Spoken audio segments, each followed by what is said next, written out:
Assalamualaikum warahmatullahi wabarakatuh. Kali ini kita akan belajar dengan menggunakan metode integrated learning atau pembelajaran terpadu. Maksudnya yaitu menggabungkan banyak pelajaran pada satu tema. Pada pembelajaran ini kita mendapatkan bimbingan dari Ibu Eliza Puspaindah MPD. Dan video ini disusun oleh Alivia, Dinda, Meiske, dan Mita.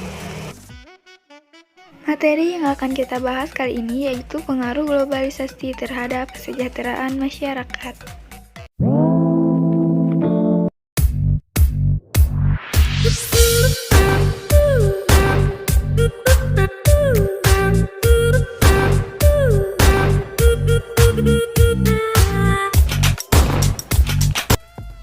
Apa itu globalisasi?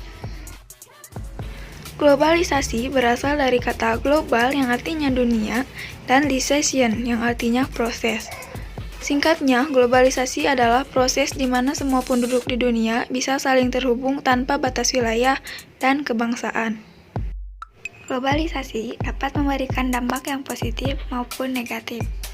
Dampak positifnya dapat menambah wawasan, meningkatkan kreativitas, dan inovasi remaja. Dampak negatifnya seperti hilangnya nilai budaya lokal, menurunnya rasa nasionalisme, dan berkurangnya toleransi. Dalam menghadapi globalisasi, kita harus memiliki sikap toleransi. Salah satu contoh sikap toleransi dalam globalisasi yaitu bergaul tanpa membeda-bedakan. Terdapat dalam Quran Surat An-Nisa ayat 152. A'udzu billahi minasyaitonir rajim. Bismillahirrahmanirrahim. Walladzina amanu billahi wa rusulihi wa lam yufarriqu baina ahadin minhum ulaika sawfa yu'tihim ujurahum wa kana Allahu ghafurar rahima. Sadaqallahul azim. Sikap membeda-bedakan membuat kesenjangan sosial dan kesejahteraan masyarakat semakin berkurang.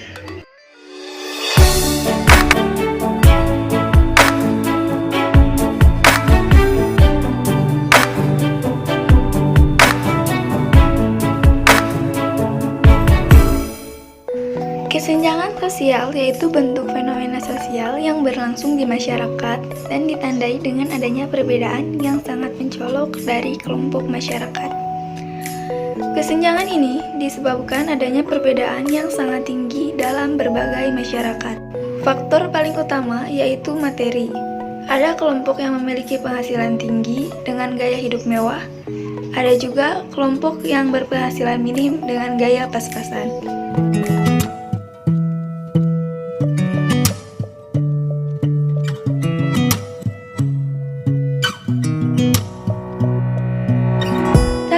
Jika masyarakat kelas atas bisa melakukan sedekah dan berbagi kepada masyarakat kelas bawah, maka kesenjangan sosial ini akan berkurang.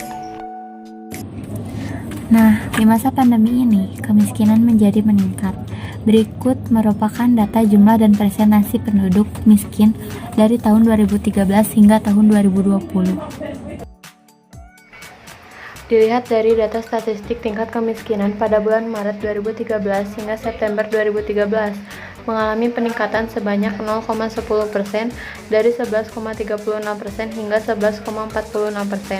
Pada bulan September 2013 hingga September 2014 mengalami penurunan yaitu dari 11,46% hingga 10,96%. Pada bulan September 2014 hingga Maret 2015 mengalami peningkatan kembali yaitu dari 10,96% hingga 11,22%. Pada bulan Maret 2015 hingga September 2019 mengalami penurunan yang sangat drastis yaitu dari 11,22% hingga 9,22%. Karena adanya pandemi COVID-19, tingkat kemiskinan pun semakin banyak, yaitu dari 9,22% hingga 10,19%. Jadi, tingkat kemiskinan pada tahun 2013 yaitu 11,46% dan tahun 2020 yaitu 10,19%. Lolongkrang anu gede antara anu beunghar jeung anu miskin di handap ieu aya warta anu medar di media.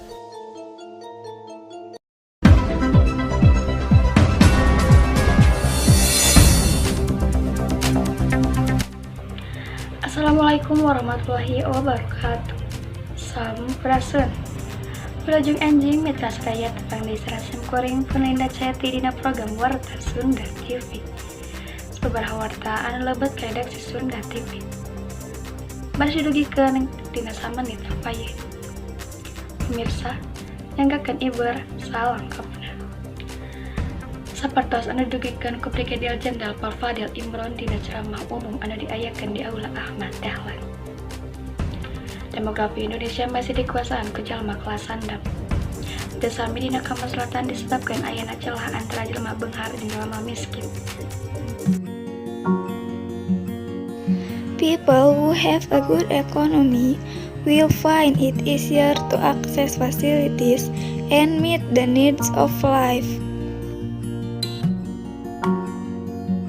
While people with less economies will find it difficult to access facilities and fulfill their daily needs.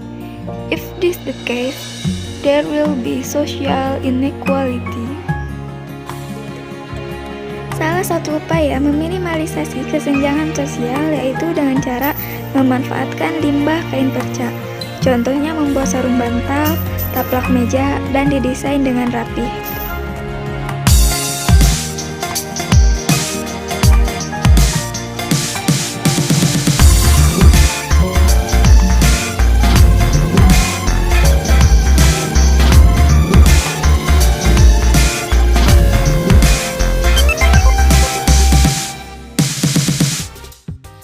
Dari pemanfaatan limbah kain perca, dapat kita jadikan bisnis dengan memperjualbelikan barang tersebut. Bagaimana cara mengetahui keuntungan bisnis tersebut? Ketahui pendapatan dan beban. Identifikasi item biaya produksi, susun laporan laba rugi, menghitung semua biaya pembentuk harga pokok penjualan, identifikasi saldo persediaan awal dan saldo akhir, hitung penjualan bersih. Penjualan bersih sama dengan penjualan dikurang retur penjualan dan potongan harga dikurang potongan penjualan. Dari penjualan tersebut kita memerlukan jurnal. Apabila penjualan tunai maka menggunakan jurnal khusus penerimaan kas. Contoh sebagai berikut.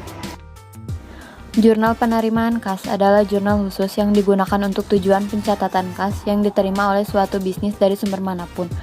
Biasanya berisi penjualan tunai, penerimaan dari pelanggan, penerimaan bunga, pinjaman dari individu, bank, dan lain-lain.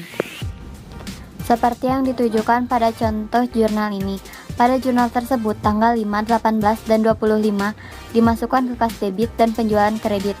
Apabila ada transaksi pengurangan harga, diskon, maka dimasukkan ke kolom potongan penjualan. Kolom serba-serbi digunakan untuk mencatat selain penerimaan uang tunai, piutang dagang, dan penjualan. Akan tetapi, jika dilakukan penjualan kredit, maka jurnalnya menggunakan jurnal penjualan. Contoh sebagai berikut.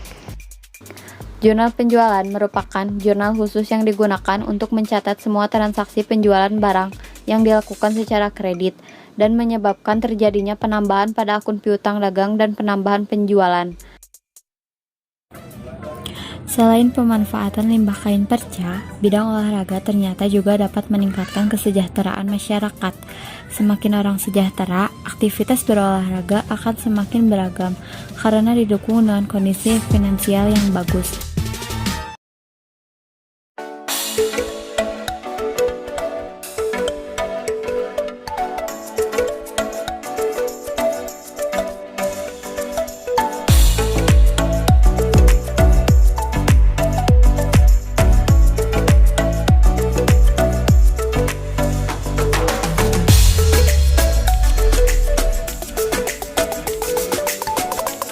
Sepak bola sebenarnya tidak usah memerlukan biaya.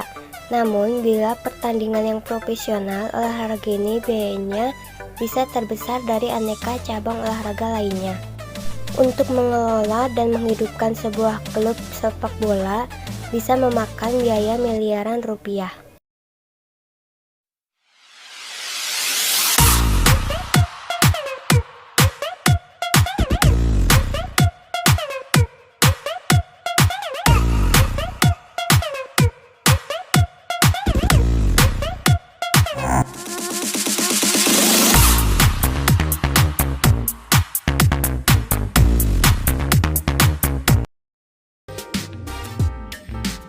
Selain pemanfaatan limbah kain perca dan olahraga, masih banyak upaya lain yang bisa dilakukan untuk meningkatkan kesejahteraan masyarakat. Contohnya, memberikan lowongan kerja kepada masyarakat kecil. Jika seperti itu, maka kesejahteraan masyarakat akan semakin meningkat. Sekian pemaparan materi tentang pengaruh globalisasi terhadap kesenjangan masyarakat dari kami. Wassalamualaikum warahmatullahi wabarakatuh.